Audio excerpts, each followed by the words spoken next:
this is exactly the kind of benchmark report that the numbers will do for you. And when, as it says in there, in this, they on average find enormous profit improvements from this process. Things which business owners said or believed were impossible, but actually the evidence shows aren't.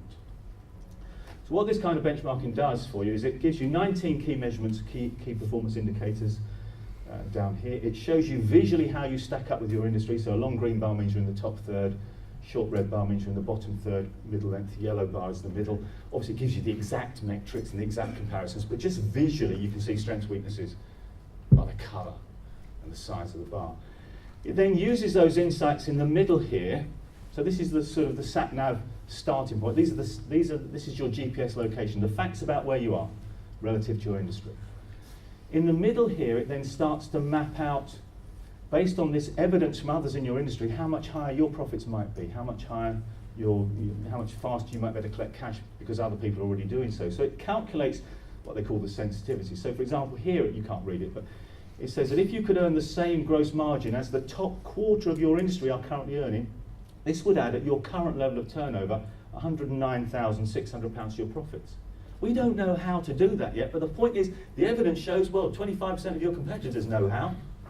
So there is a way, and therefore it is worth trying to find out.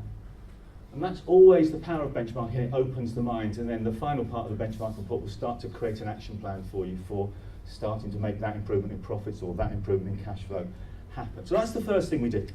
And they will benchmark you every single year. And by the way, I would never, ever do any benchmarking that uses company's house data. This process doesn't, so that's the power of it. If you use any benchmarking process that uses company's house data, it is fundamentally flawed because all of that data gets put into industry pots according to the SIC code, the Standard Industrial Classification, on an annual return. And any accountant, or indeed anybody who's ever filled one in, maybe you, will know that the SIC code you pick is pretty much a pin in a list. There's no verification process, there's no penalty for getting it wrong. Nobody looks at it, nobody cares, so any number will do. And that's what most people do, they put any number down, just to get the form filled in.